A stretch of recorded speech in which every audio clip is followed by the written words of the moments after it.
चल जल्दी जल्दी चल, नहीं तो राजा जी के सैनिक आते ही होंगे और पकड़ लेंगे हम दोनों को। तुम स्वयं भयभीत हो और मुझे भी भयभीत कर रही हो। कहाँ है राजा जी? कहाँ है उनके सैनिक? कौन आ रहा है हमें पकड़ने? माँ, तुम घर जाओ, मुझे जाने दो ना भगवान शिव जी के दर्शन करने। मैं भगवान शिव जी के दर्शन करूंगा। फिर वही मूर्खों जैसी बातें। अरे दुर्बुद्धि, भगवान के दर्शन करते हैं राजा महाराजा, शिव उन्हीं को दर्शन देते हैं। हमें क्यों देने लगे भला वो दर्शन? ऐसा क्यों कहती हो माँ? भगवान राजा या रंक में भेद नहीं करते, वो सभी के होते हैं और सभी को दर्शन देते हैं। तू नहीं मानेगा? तुम ही मान जाओ ना माँ, मुझे जाने दो ना भगवान शिव जी के दर्शन करने। चुप हो जा और चल घर, चल। छोड़ो छोड़ो, मैं तो चला भगवान शिव जी के दर्शन करने। ओम नमः शिवाय, ओम नमः शिवाय, ओम नमः शिवाय, ओम नमः शिवाय, ओम नमः शिवाय, ओम नमः शिवाय। कहाँ जा रहा है तू? नदी में गहरा पानी है रे बेटा, रुक जा श्रीकर।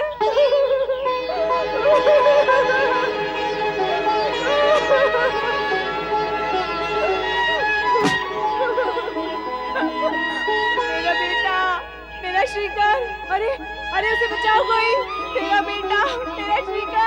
अरे कहाँ गया नदी में? शांत हो जा गोपाल, अरे शांत हो जा गोपाल, शांत हो जा, आ जाएगा। शांत हो जा, मैं आती हूँ बेटा। शांत हो जा गोपाल, शांत हो जा गोपाल। मेरा बेटा, मेरा श्रीकर।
ओम नमः शिवाय।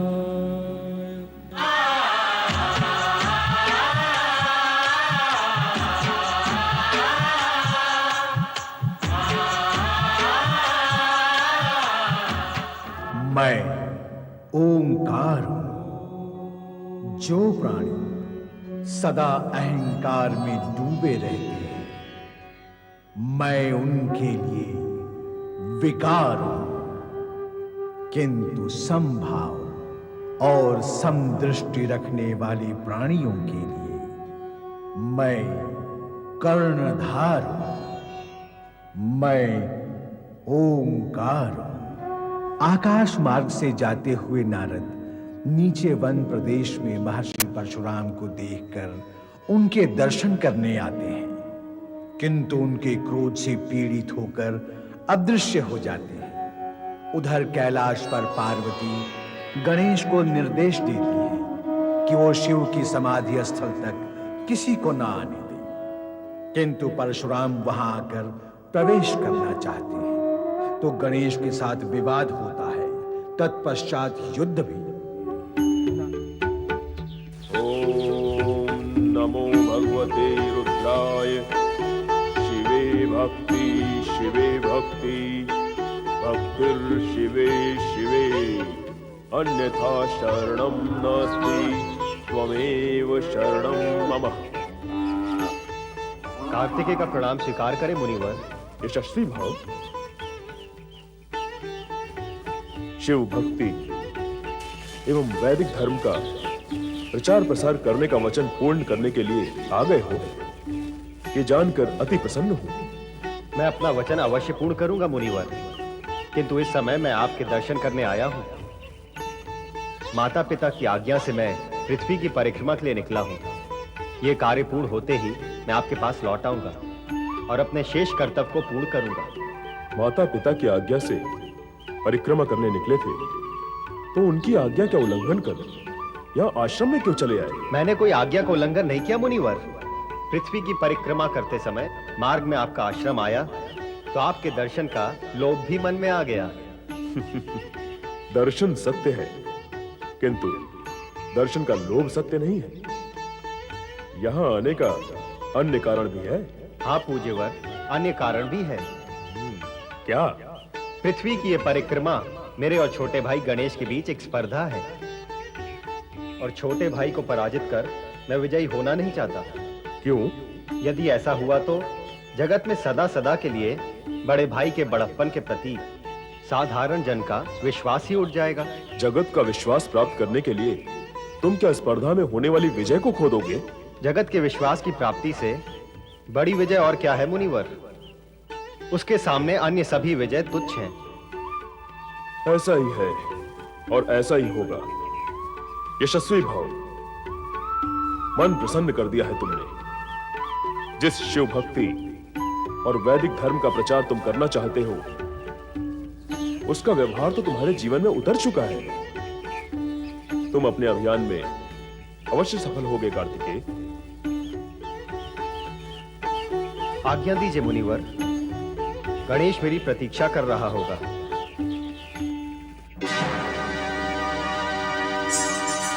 गणेश भैया शांत हो जाइए, शांत हो जाइए। कार्तिकेय भैया आ जाएंगे। अरे आ तो जाएंगे, पर ये क्या उचित हुआ? तो अनुचित क्या हुआ? मैंने अपने माता पिता की परिक्रमा करके पृथ्वी परिक्रमा को छोटा बना दिया। क्या ये उचित हुआ? आपने स्वयं कहा था गणेश भैया कि माता पिता सर्वोपरि होते हैं, तो उनकी परिक्रमा भी श्रेष्ठ और उचित ही मानी जाती है। ऐसा मैं मानता था, आप भी मानते हैं, पर क्या बड़े भ्राता कार्तिकेय भी ऐसा मानेंगे? हो सकता है उन्हें यह अप्रिय लगे। यही सोच सोचकर मन व्यथित हुआ जा रहा है। क्यों लगेगा अप्रिय? आप दोनों भाइयों में तो अटूट प्रेम है। आपके इस कार्य से वे व्यथित होंगे। ये सोच के आपको व्यथित होना व्यर्थ है। फिर भी मैं उनसे क्षमा अवश्य मांगूंगा। देवी पार्वती, आज गणेश की बुद्धिमत्ता ने उसके उज्जवल भविष्य का परिचय दिया है। निश्चय ही गणेश जन जन द्वारा पूज्य होगा। गणेश ही क्यों, कार्तिकेय भी ज्ञान और धर्म के विषय में अग्रणी है। वह ना तो केवल ऋषि मुनियों का सत्संग करता है, अपितु वे उसका उपदेश सुनने के लिए लालायित रहते हैं। अपने माता पिता के प्रति उसके मन में आदर सम्मान है, तो छोटे भाई गणेश के लिए अगाध स्नेह भी है। मुझे तो ऐसा प्रतीत होता है कि गणेश को विजयी करने के लिए ही वह लौटने में विलंब कर रहा है। संभवतः तुम्हारा विचार सही हो, पर जब तक कार्तिकेय लौट नहीं आता तब तक इस विषय में निश्चित रूप से कुछ नहीं कहा जा सकता। गणेश भी उसी की प्रतीक्षा कर रहा है।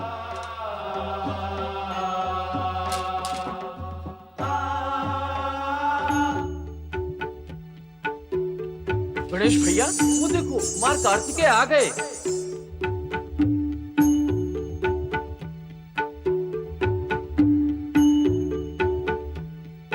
शिवनंदन कुमार कार्तिकेय की जय हो। शिवनंदन कुमार कार्तिकेय की जय हो। गणेश, तुम मुझसे पहले पृथ्वी की परिक्रमा करके लौट आए, इसकी मुझे प्रसन्नता है। इस विजय के लिए बधाई। कैसे विजय और कैसी बधाई? मैं तो लज्जित हूँ और क्षमा प्रार्थी भी, क्योंकि मूषक राज तो। पहले माता पिता के दर्शन कर उनका आशीर्वाद प्राप्त कर लें, उसके पश्चात इस विषय पे चर्चा करेंगे। आओ। शिवनंदन कुमार कार्तिकेय की जय हो। लो, कार्तिकेय भी आ गया और अब दोनों इसी ओर आ रहे हैं। हाँ, दोनों की जय जयकार भी हो रही है। आप दोनों के विवाह की घोषणा अवश्य कर दें। देवी, हम अपनी इच्छा को पुत्रों पर थोपने के पक्ष में नहीं हैं। ऐसा क्यों कह रहे हैं स्वामी? पुत्रों का विवाह तो माता पिता की इच्छा से ही होगा। अवश्य होना चाहिए, पर कार्तिकेय अपनी विवाह करने की अनिच्छा प्रकट कर चुके हैं। वे धर्म कार्य और लोक कल्याण में प्रवृत्त हैं। शिवनंदन कुमार कार्तिकेय की जय। गौरी पुत्र गजानन गणेश की जय। भगवान भोलेनाथ गौरी शंकर की जय।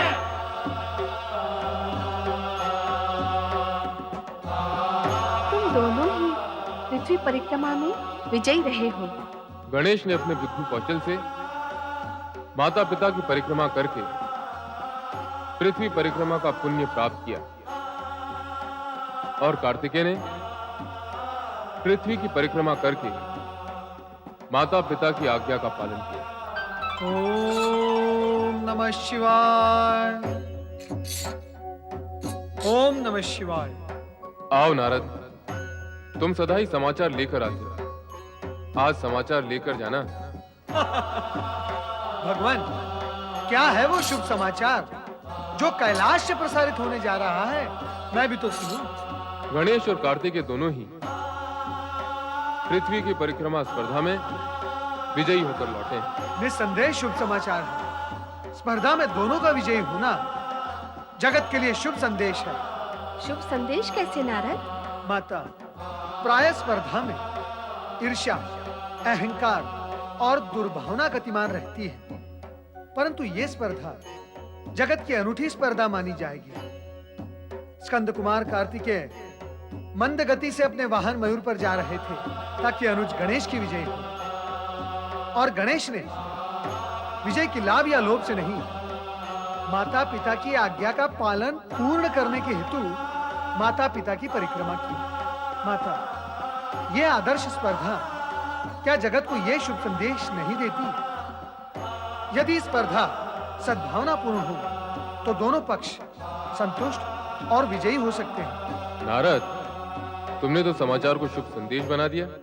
नारायण नारायण, बनाने बिगाड़ने का कार्य नारद से कैसे हो सकता है भगवान भोलेनाथ?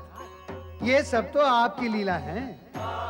सात्विक गुणों से संपन्न आपके दोनों पुत्र बधाई के पात्र तो हैं ही, परंतु उनके माता पिता होने के नाते आपको भी बधाई हो। अपनी बधाइयों का भंडार सुरक्षित रखना नारद। हम शीघ्र ही दोनों का विवाह कर रहे हैं। उस समय आवश्यकता होगी। मैंने इन दोनों के लिए कन्याएं भी देख ली हैं। भगवान भोलेनाथ की इच्छा के अनुरूप मैंने राजा विश्वरूप को आपका संदेश पहुंचा दिया था। वे अपनी दोनों पुत्रियों सहित इस विषय पर आपसे निवेदन करने यहाँ आए भी थे। माता भोलेनाथ, अब अधिक विलंब न करें। मैं शीघ्र ही आपके इस निर्णय की सूचना उन्हें देता हूँ। नहीं देव ऋषि, नहीं, ये संभव नहीं। संभव नहीं? नारायण नारायण, कैलाश की इस पुण्य धरती पर शक्ति स्वरूपा माता पार्वती और तीनों लोकों के स्वामी पिता भगवान भोलेनाथ के गुण संपन्न पुत्र कुमार कार्तिकेय के लिए असंभव क्या है? ये सत्य तो शक्ति और सामर्थ्य का परिचायक है देव ऋषि, किंतु विवाह का विषय सर्वथा भिन्न है। विवाह न करने का अपना निर्णय तो मैं से पूर्व भी स्पष्ट कर चुका हूं। इस विषय में मुझे अधिक विवश ना किया जाए तो मेरे हित में होगा। अब मुझे दक्षिण क्षेत्र में जाने की आज्ञा प्रदान करें। ताकि मैं अगस्त ऋषि को दिए गए अपने वचन को पूर्ण कर सकूं। बड़े भ्राता कार्तिकेय, यदि आप विवाह नहीं करेंगे तो मैं भी आजन्म अविवाहित रहूंगा। तुम क्यों अविवाहित रहोगे? मेरा यही प्रश्न तो आपसे है। मैं बार बार स्पष्ट कर चुका हूं कि मैं धर्म और शिव भक्ति के प्रचार का कार्य पूर्ण करना चाहता हूं। मेरे जीवन का उद्देश्य और मार्ग भिन्न है, विवाह इसमें बाधक है। लेकिन तुम्हारे साथ ऐसी कोई स्थिति नहीं, इसलिए तुम्हें विवाह करना ही चाहिए। गणेश, हम कार्तिकेय को विवाह के लिए बाध्य नहीं कर सकते। स्थिति स्पष्ट है, अब तुम्हें विवाह करना ही चाहिए। हम राजा विश्वरूप को वचन दे चुके हैं। अब तो बुद्धि और सिद्धि का विवाह गणेश से ही करना होगा। नारद, तुम राजा विश्वरूप के पास जाओ और उन्हें सूचित करो कि वे विवाह की तैयारियां आरंभ करें। कार्तिकेय, तुम गणेश के विवाह के पश्चात ही दक्षिण जा पाओगे। जैसी आपकी आज्ञा मां। मैं गणेश के विवाह के पश्चात ही दक्षिण जाऊंगा। अर्थात गणेश के विवाह का शुभारंभ शुभ ही शुभ होगा, मंगल ही मंगल होगा। बोलिए मंगल मूर्ति गजानन गणेश की, मंगल मूर्ति गजानन गणेश की। श्वेतांगोऽप्सरनेत्रहस्तिवदन कंठे च मुक्तावली देवानां प्रमुखोऽस्ति शंकरसुतो शतचंद्रवच्छान्तिदः विघ्नानां प्रतिकारकार्यकुशल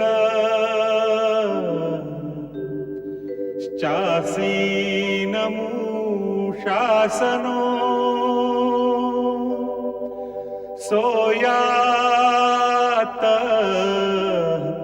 गणनाथ भार्य यमने भूयाच्च सन्मंगलम्।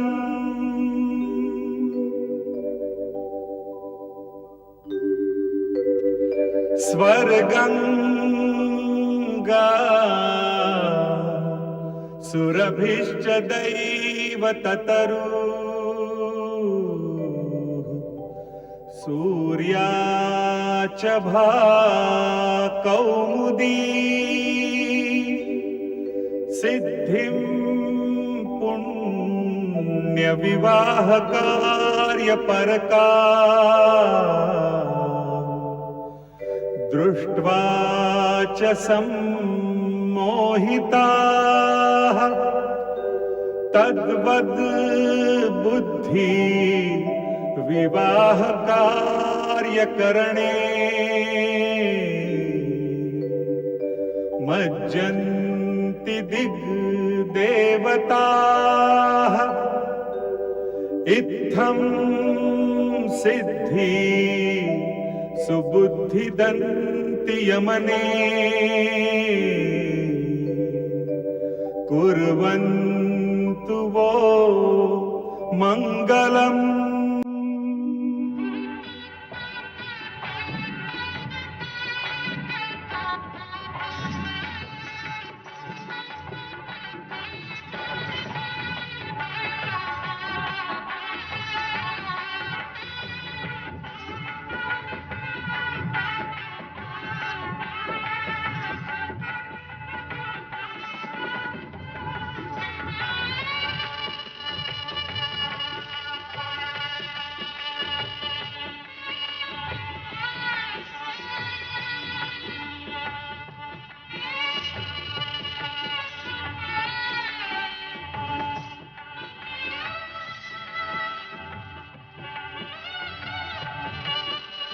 नारायण नारायण।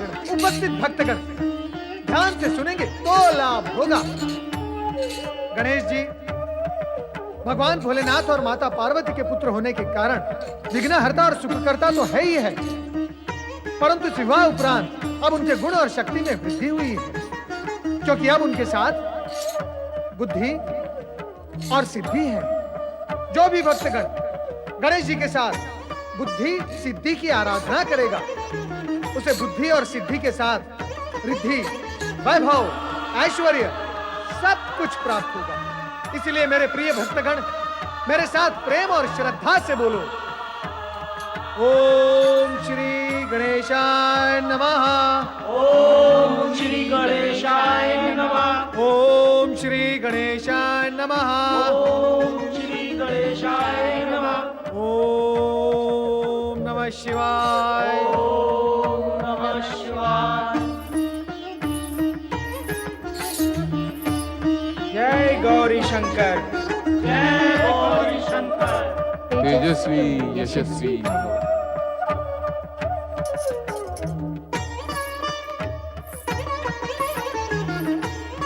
तुम तीनों को मेरा शुभ आशीर्वाद।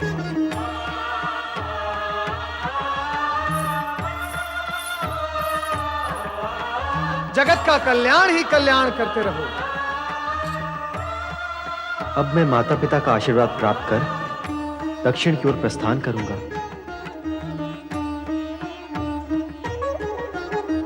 माताश्री, पिताश्री, आपकी आज्ञा और आशीर्वाद का इच्छुक हूं। आप अपने बड़े भ्राता को दक्षिण की ओर जाने से रोकते क्यों नहीं? व्यर्थ है उन्हें रोकना। दक्षिण ही उनका कर्म क्षेत्र है।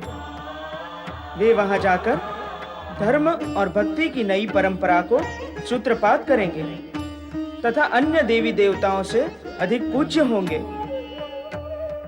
गुरुमुखम, षटमुखम, सुब्रमण्यम आदि नामों से दक्षिणवासी उनकी पूजा करेंगे। ओम नमः शिवाय। ओम नमः शिवाय। ओम नमः शिवाय। ओम नमः शिवाय।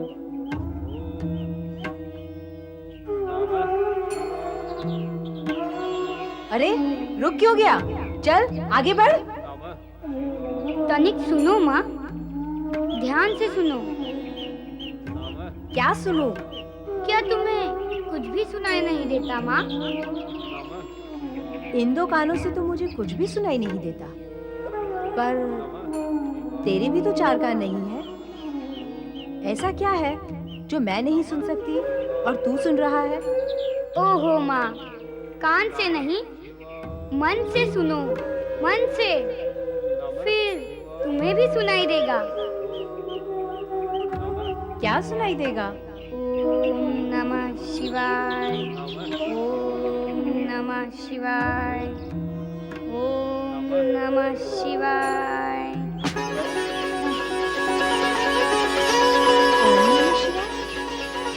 अरे बेटे श्रीकर, बेटे श्रीकर, तू तो गई। अरे श्रीकर रुक जा बेटा। अरे श्रीकर सुन, रुक जा बेटा, रुक जा। बेटे श्रीकर, बेटे श्रीकर रुको। अरे बेटे श्रीकर रुक जाओ। ओम नमः शिवाय। ओम नमः शिवाय। ओम नमः शिवाय। ओम नमः शिवाय। ओम नमः शिवाय। बेटा, बेटा श्रीकर, श्रीकर, बेटा। क्षमा करें महाराज, निर्बुद्धि बालक है, मना करने पर भी घुस आए भीतर। मूर्ख बालक है, क्षमा करें महाराज। इसे मूर्ख क्यों कहती हो माता? इसे शिव भक्त क्यों नहीं कहती? ये तुम्हारा पुत्र है ना? हाँ हाँ महाराज, मेरा पुत्र है। तुम्हारे पुत्र के मन में भगवान शिव के प्रति प्रगाढ़ श्रद्धा है माता। कैसी श्रद्धा और कहाँ की श्रद्धा? मूर्ख बालक के मन में कहाँ से होगी श्रद्धा? क्षमा करें महाराज, आप इसकी मूर्खता के लिए इसे क्षमा करें महाराज। चल चल उठ, चल घर चल, चल चल घर चल, चल छोड़ दो ना माँ, चल छोड़ दो, चल छोड़ दो ना चल माँ, छोड़ दो ना माँ, चल घर चल, चल चल चल बोले ना, चल छोड़ दो, चल घर चल, चल चल घर चल, बोले ना। मट्टी मारी गई है तेरी, पत्थर पड़ गए तेरी बुद्धि पर। अब तू महल में घुसा तो घुसा, राजा जी के पूजा कक्ष में भी जा घुसा। वो तो राजा जी ने उन पर दया की, नहीं तो तुझे और मुझे दोनों को कारावास में डाल देते। जीवन भर सड़ते रहते वहाँ। देख, आगे से वहाँ जाने की मूर्खता कभी मत करना। किंतु माँ, मैं अपनी इच्छा से तो वहाँ नहीं गया था। नहीं नहीं, तुझे तो राजा जी ने बुलाया था। राजा जी ने नहीं माँ, भगवान शिव जी ने बुलाया था। चलता है चुपचाप, नहीं तो धुएं घुमा के। चल सीधी तरह चल, नहीं तो तेरा खाना पीना बंद कर दूंगी। मेरा खाना भले ही बंद कर दो, किंतु मैं भगवान शिव जी के दर्शन करने अवश्य जाऊंगा। मुझे जाने दो ना माँ। चल, सुना नहीं, मैं कहती हूँ चल। अरे घर चल। चल जल्दी जल्दी चल, नहीं तो राजा जी के सैनिक आते ही होंगे और पकड़ लेंगे हम दोनों को।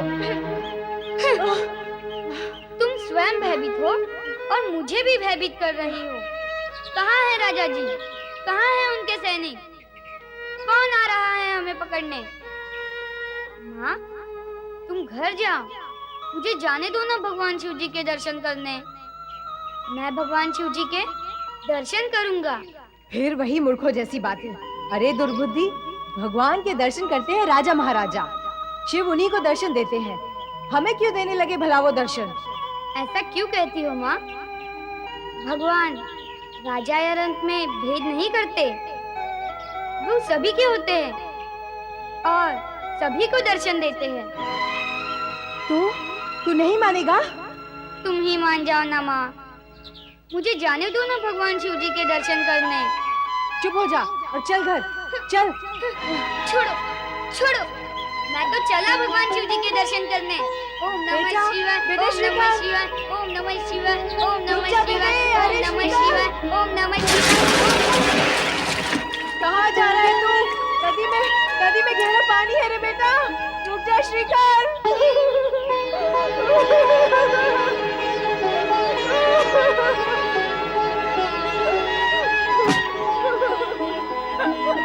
मेरा बेटा, मेरा श्रीकर, अरे उसे बचाओ कोई, मेरा बेटा, मेरा श्रीकर। अरे कहाँ गया नदी में? शांत हो जा गोपाल, शांत हो जा गोपाल, शांत हो जा, आ जाएगा। शांत हो जा, मैं आती हूँ बेटा। शांत हो जा गोपाल, शांत हो जा गोपाल। मेरा बेटा, मेरा श्रीकर।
ओम नमः शिवाय, ओम नमः शिवाय, ओम नमः शिवाय, ओम नमः शिवाय,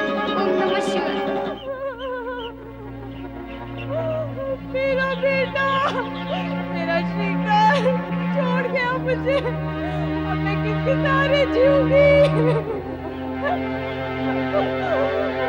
जीते जी मार गया मुझे मेरा बेटा, मेरा श्रीकर।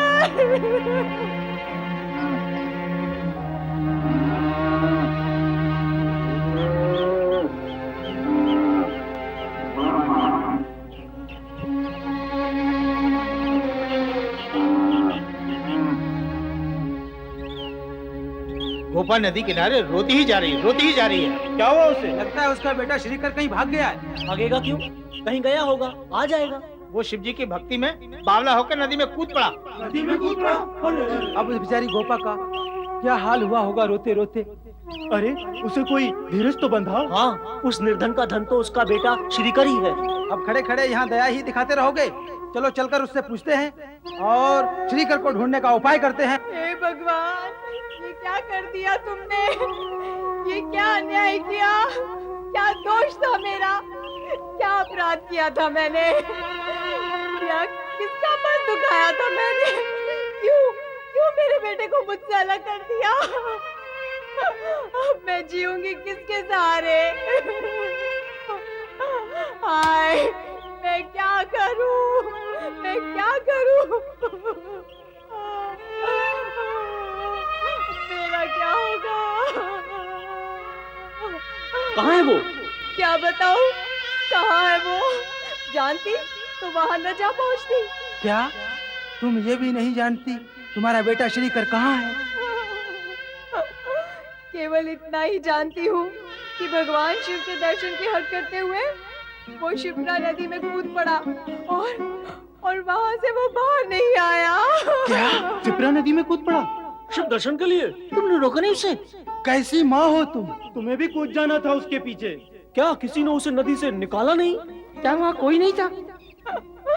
होने से क्या होता है? कोई तैरना नहीं जानता था। पता नहीं क्या हुआ उसका। वो डूब गया या मगरमच्छ? नहीं गोपा नहीं, जो भगवान शिव की भक्ति करते हैं भगवान उन्हें ऐसे मरने नहीं देते, रक्षा करते हैं उनकी। हाँ, भगवान ने अवश्य ही उसकी रक्षा की होगी। वो जीवित ही होगा। काकी, श्रीकर जीवित है। क्या कहा? हाँ काकी, श्रीकर जीवित है। कहाँ है वो? काकी, श्रीकर नदी के उस पार है। कहाँ क्या कर रहा है वो? भगवान शिव की पूजा कर रहा है। नदी के उस पार पूजा कर रहा है? अकेला? नहीं काकी, वो अकेला नहीं है। उसके आसपास राजा जी के सैनिक खड़े हैं। सैनिक? राजा जी के महल में घुस गया था, इसीलिए सैनिक उसे पकड़ने आए होंगे। क्या क्या दिन दिखाएगा मुझे? बेटे श्रीकर, मैं आ रही हूँ उस पार, तेरे पास। श्रीकर, बेटे श्रीकर। ओम नमः शिवाय, ओम नमः शिवाय, ओम नमः शिवाय, ओम नमः शिवाय, ओम नमः शिवाय, ओम नमः शिवाय, ओम नमः शिवाय, ओम नमः शिवाय, ओम नमः शिवाय, ओम नमः शिवाय, ओम नमः शिवाय, ओम नमः शिवाय, ओम नमः शिवाय, ओम नमः शिवाय, ओम नमः शिवाय, ओम नमः शिवाय, ओम नमः शिवाय। महाराज रिपुदमन, कहिए महाराज सिंहदत्त, देख रही है ना? हाँ, देख भी रहा हूँ और समझ भी रहा हूँ।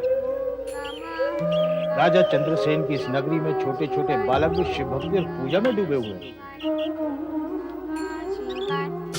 जिस राज्य के छोटे बड़े सभी अपना कर्म भूलकर पूजा पाठ में लगे रहते हो, वहाँ आत्मरक्षा और नगर रक्षा की बात तो सोचना ही व्यर्थ है। प्रश्न नहीं उठता नगर रक्षा का।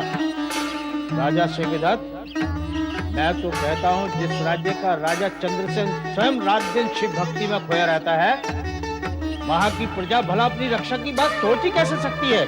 और यदि सोच भी ले तो कर क्या सकती है? जहाँ राजा ही दुर्बल हो, वहाँ की प्रजा तो और अधिक दुर्बल होती है। तो जिस राज्य में राजा और प्रजा दोनों ही बेसुध हों, वहाँ तीसरे को स्थिति का लाभ उठाने से चूकना नहीं चाहिए। अर्थात आप मेरा अर्थ नहीं समझे। आप अपना अर्थ स्पष्ट करें महाराज रिपुदमन। इससे अधिक और क्या स्पष्ट करूं? आप राजा हैं और दूसरे राजा की राजनीतिक भाषा का ज्ञान तो आपको होना ही चाहिए। वैसे राजनीति में स्पष्ट कुछ नहीं होता। हाँ, राजनीति में तो सांकेतिक भाषा का चलन है, किंतु मूर्ख जन इसे छल कपट की भाषा कहते हैं। इस समय मूर्खों की चर्चा का क्या लाभ? मूल विषय पर आए तो उत्तम है।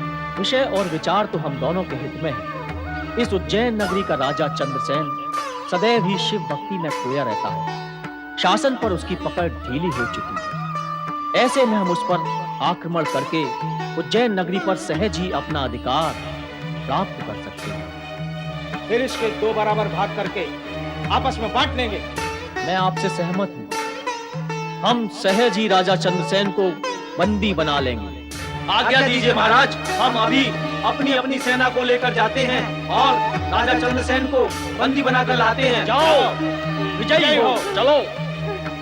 नहीं भगवान नहीं, ऐसा नहीं होने देना। सब कुछ आपके वश में है। इन दुष्ट राजाओं के सोचने से क्या होता है? और फिर हमारे राजा जी तो आपके भक्त हैं, दिन रात आपकी भक्ति करते रहते हैं। क्या आप उनके साथ कितना बड़ा अन्याय करेंगे? उन दुष्ट राजाओं के हाथ में उनका राज्य दे देंगे? नहीं ना, मुझे विश्वास है, पूरा विश्वास है, आप ऐसा नहीं होने देंगे और हमारे राजा जी की रक्षा करेंगे भोलेनाथ।